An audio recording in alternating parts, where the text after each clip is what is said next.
Kung titingnan nating mabuti, ang laro ni Kai Sotto at Nikola Jokic ay very clear na magkahawig ang kanilang mga galaw. Pero ang tanong, makakapasok kaya si Kai Sotto at makakakuha rin ng MVP in the future? At alamin natin ang reaksyon ng mga fans ng Golden State Warriors sa pinakabagong Instagram post ni Stephen Curry. Well, yan ang ating pag-uusapan in this video. Pero bago yan ay meron muna tayong pag-giveaway. Hey, hey, hey! Attention mga kapatrol! Get ready for an epic giveaway! Once Express Info hits 150k subscribers, one lucky winner will win the incredible Oppo Reno 11F 5G smartphone. Here's how to join. Step 1. Subscribe to Express Info right now. Step 2. Like this video. Then step 3. Comment anything good and positive about our idol Kai Sotto. Super easy. Just subscribe, like, and comment. Now let's compare. Height. Kung sa height ay hindi naman nagkakalayo sina Kai Sotto at Nikola Jokic, kaya nga lang mas matangkad si Kai ng 3 pulgada, which is they use it against Kai. Well, siguro kung 7 feet flat pa si Kai, with the same skill set, ngayon ay sigurong nasa NBA na siya. Skills and talent. In terms of skills and talent, there is no doubt na napakalaki ang lamang ni Nikola Jokic only because he is already an MVP awardee. Pero kung titingnan nating mabuti, ay hindi naman talaga nagkakalayo ang kanilang skills and talent. Kung meron mang malaking pagkakaiba, ay ang passing skills ni Nikola Jokic na talagang parang isang henyo, pero in a lesser degree, ay magaling rin naman si Kai in setting up his teammates. Shooting. In terms of shooting, ay hindi naman siguro nagkakalayo sina Kai Sotto at Nikola Jokic. Ang kulang lang talaga ni Kai ay opportunity. Pero in terms of shooting, ay magaling talaga si Kai, perhaps at par with Nikola Jokic or even better. Athleticism.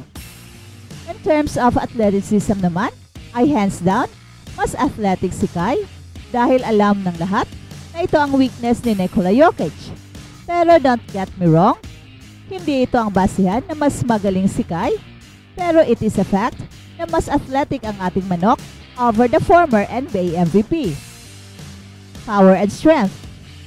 In terms of power and strength, ay dito ang pinakamalaking lamang ni Nikola Jokic. Kaya nga ito rin ang pinagtutuunan ng pansin ni Kai. In the near future ay iikli ang lamang ni Nikola Jokic in terms of power and strength as Kai Sotto's body matures. Ergo, isa lang talaga ang kulang ni Kai upang magiging isang legit NBA player at posible pang magiging NBA MVP in the future, at ito ay ang kanyang lakas ng katawan.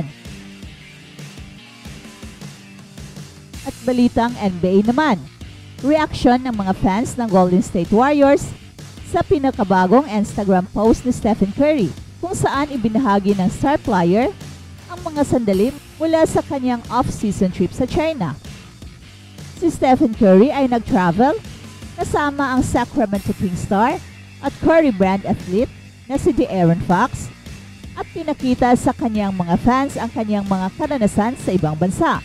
Alright, Championship Saturday. I hope that's what they call it in the US Open World first. Naging makulay ang off-season ni Stephen Curry.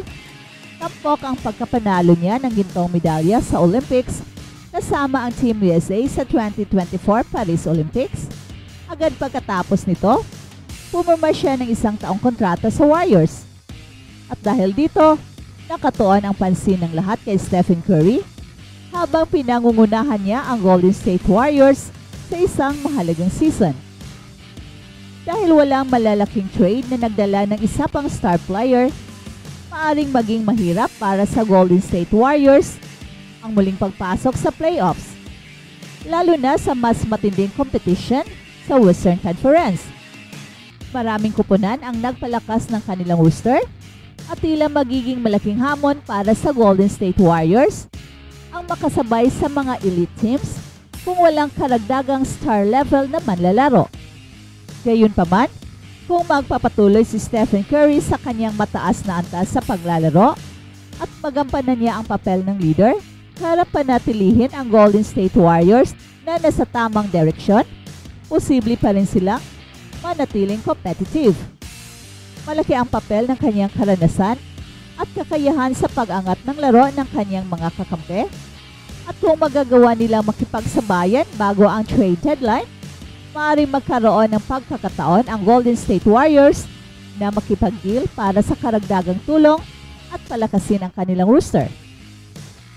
Sa pagkakataong iyon, maaaring makahanap ng tamang piraso ang Warriors na makakatulong kay Steph Curry at sa kanyang kupunan para mapatatag ang kanilang tsansa hindi lamang sa playoffs, kundi sa mas malalim na pagtakbo ng postseason.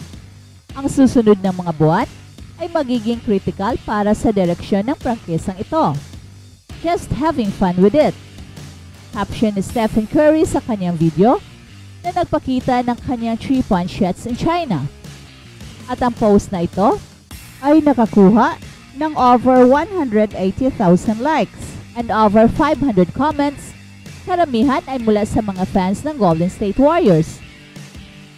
Magandang off-season ito para sa mga fans ni Stephen Curry, lalo na dahil sa kanyang patuloy na pagpapakita ng husay at dedikasyon sa basketball.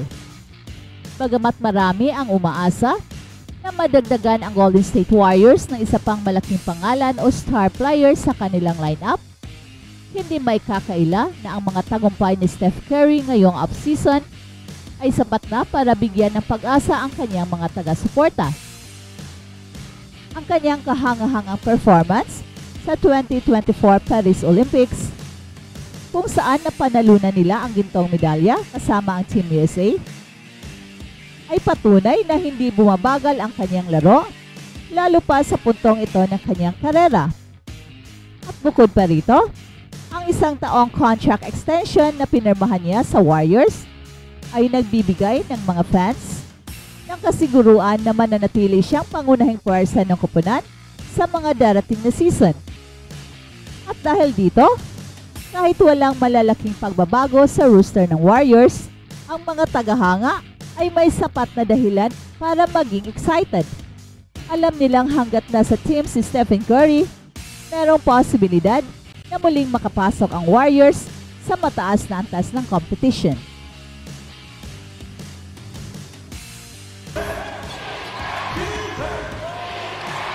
快速のシュート。インからインサイド快速と。逆サイドにオリバー、それから須藤がいますが高さを生かしていきます。